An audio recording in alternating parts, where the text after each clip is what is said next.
Happy Wednesday, everybody. This is your favorite crypto trading show, Crypto and Coffee with your trading bros. I'm your host, Clutch Crypto. You got B. Wellington over here. He's about to give us a full little breakdown of really how the unemployment numbers and crypto are really related. But, I think that's going to open a much bigger conversation because really we're just talking about a bunch of institutional money that's trading in line with the stock markets, and there may be that recession that everyone's been fearful about may be looming in the near future. So we're going to get into all that, but first, B. Wellington's got his charts up, so he obviously wants to talk about some price movement and direction about right now. So it's all yours, man. What do you Yes, got? we'll appreciate it. So we'll start off with the charts like we always do, and then we'll kind of get into the unemployment discussion or the employment discussion, really, because I think it has an impact. I don't know if the crypto world is really paying attention. Everybody's talking about ETH, the merge, everything else, but I mean, let's face it, we're in line, as you mentioned, with the stock market. The stock market is reacting to what the Fed's doing. The Fed's reacting to the statistics that are coming out, one of those being an unemployment or employment. And so those are things that are coming out this week, and those are things we're going to talk about. But first, to the chart, I mean, we talked about this yesterday, and it did exactly what we talked about, which is move up to the upside. I mean, we had a lot of short pressure to the upside, and everybody's bearish. And when that happens, they start to short squeeze, start to move up and take out some of that liquidity. And here we are in the hourly. Yesterday, we were kind of testing the 200 on the hourly, came back down, bounced off of the 50, moved back up, broke through the 200 on the 1 hour. Now, what I'll tell you is this: not a lot of volume breaking through this 200, right? So not a lot of volume to the upside, no vector candles. And what I'd normally like to see are vector candles really starting to move into this zone that we did break through. We did come back and touch the 200. We may actually come back and touch this the daily open before we move back up, because I think we still have some room to move back up. We've got some vectors here that still need to be recovered. But the fact that we didn't have a lot of momentum coming out of this does tell me a little bit that this move may come back. But I think some of the tools that you have, Clutch, will actually give us some intraday. But I will tell you, if we start getting into this 1620 zone here where we have these low volume nodes, we may get a bounce back up and start challenging these peaks up here, which is at 1720s. But they may decide to clear out by coming back down, recovering this vector around the psychological high, building some more shorts, taking out some longs to clear space before it moves back up. That wouldn't surprise me because of the choppiness that that's out there. So if we look at lower time frames, let's just go to the 14-minute.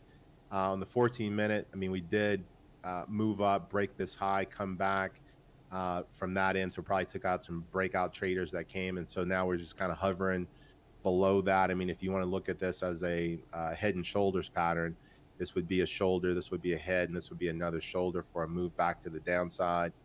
Have to decide whether or not that continue or not, but we are at this pivot point, which is right at the daily open as well. We do have a lot of volume stacked up here as well, so we may chop down into this range before moving back to the upside. Again, it's going to depend on what's coming through the pipeline relative to shorts and longs, and kind of how spots reacting to that. Here's another chart of the OI. This is the Binance chart. And let's just stick this on the hourly, or we'll go to the hourly. The hourly, as you can see, kind of spots lagging right below this number as these start to move up. And as this moves up, spot or OI is moving down. So I would anticipate, again, this move to the upside at a later date today. They may come to the downside to take out some of this first, but I anticipate, just based on how I've been looking at this chart lately, that we probably have a move to the upside here pretty quick. Overall, with open interest, we're at 5.4 billion. We're at 5.5 yesterday, so not a lot has changed, even though we've kind of chopped up this range and had this little slight move to the upside. We really haven't added any OI per se, so the market's been really efficient at taking people out. When we started looking at the stock market itself, the stock market is up, right? As economists predict a whopper of a recession in 2023. So we were down earlier future wise. Now we're up. Part of that up is based on some of the employment gains that are out there. So the employment that's out there, or really the lack of employment that's out there, is positive, and it's only positive because part of what the Fed wants to do is keep employment under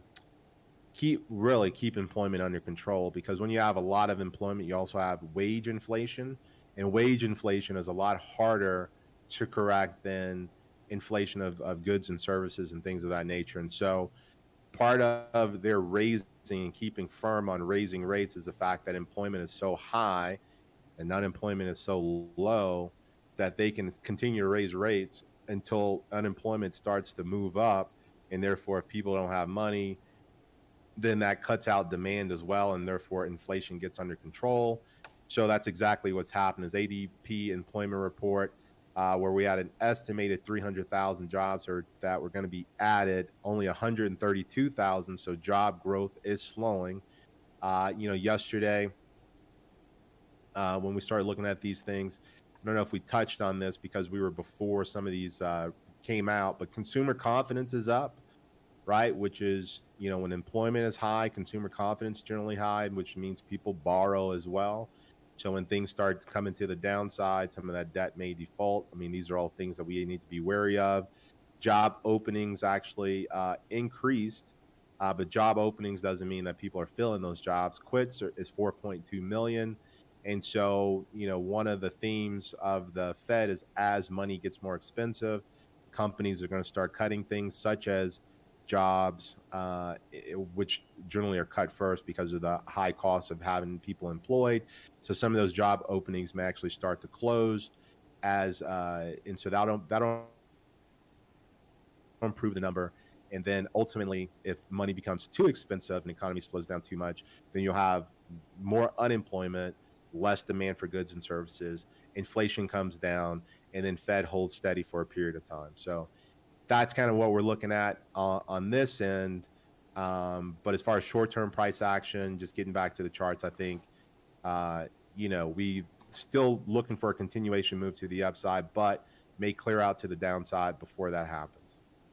That's all I got, Clutch. What's That's going on all he's got. your side? Let's check it out, man. That's it. And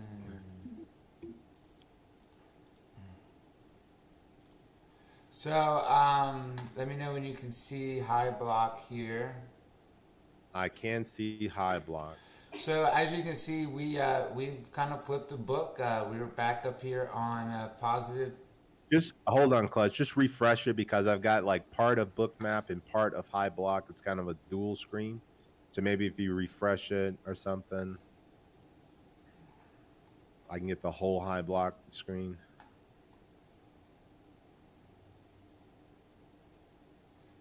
Probably this way, imagine. There we go. Are you good? It's loading right now.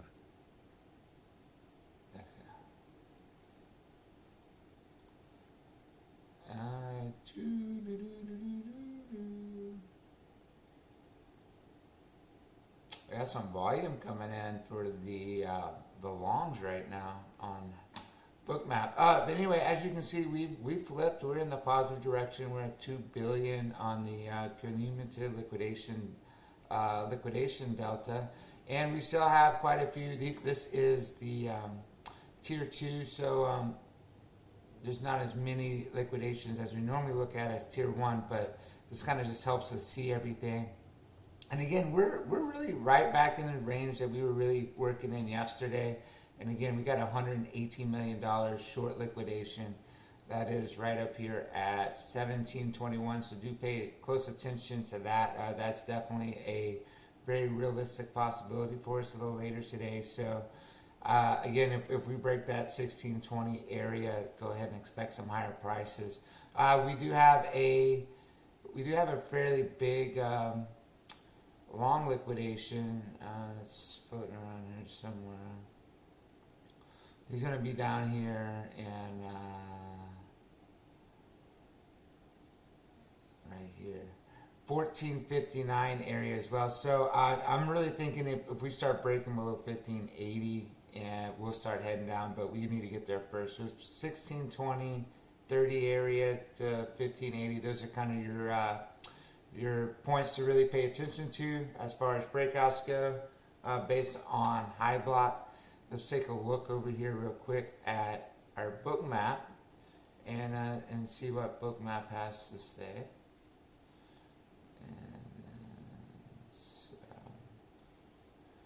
Give this a second to load up. Let me know when you can see that. Boom, boom, boom. Are you still there? Yeah. It's cycling through. Okay. You should be able to see it now. No? Well, on my end, it's cycling through.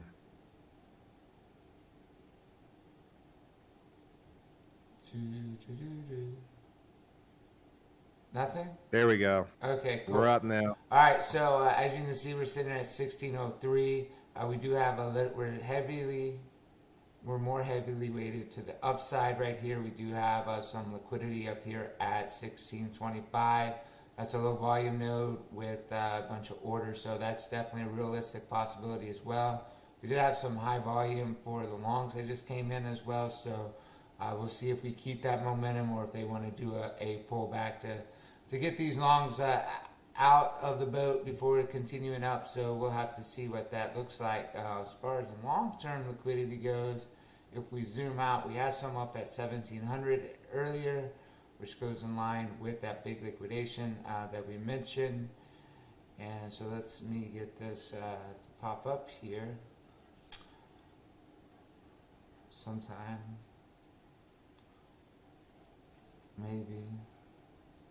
There we go. So you have some long-term liquidity right up here at 1700. Again, we're testing this 1630 area right now. There's a lot of liquidity there. And then we don't really have any big liquidity pools until we get to about 1400 and 1350. So looks pretty relevant that we're really testing this area right now on trying to break up to the upside. So I'm going to go ahead and stay with the bulls just like I've been all week, and I expect that we're going to see some higher prices today. Yeah, no, I think we're on the same page with that, but I also think, similar to yesterday, we had we kind of had a chop down to, that all damn near all down to 1420 before it decided to move back up, and it kind of hung out at that 1480, 1460 area. Then it got down to 1450, and shorts were building. We had liquidity up top. And then it decided to go ahead, take another plunge, take out a bunch of those longs, probably trapped a lot more shorts, and then pump back up to that, to where we're at right now. So that, just to let you know, but just to let the audience knows, around that 10, 11 o'clock time, Central, it starts to get real violent, especially, that 11 o'clock. So if you catch the morning wave, and you're up, I would take profit before 11. Right? Yeah. I would take a profit before that 10, 11 volatility. 11, 2. Yeah, and then play the end of the market, the close of the market. But man, yesterday between that 10 and 11, I was in a trade, got stopped out, got into another one around that area. Was in profit, came back down, chopped me out. I still finished out in profit, but it's probably not as much as I should have. And then I knew that bitch was going up, and then it just continued to move up to the upside. So I'm a little sour that I missed that move. It was another move that's out there. It was a choppy day for sure. It was definitely so. But that's all we have for today, ladies and gentlemen. We'll catch you tomorrow, same time, same place. Until next.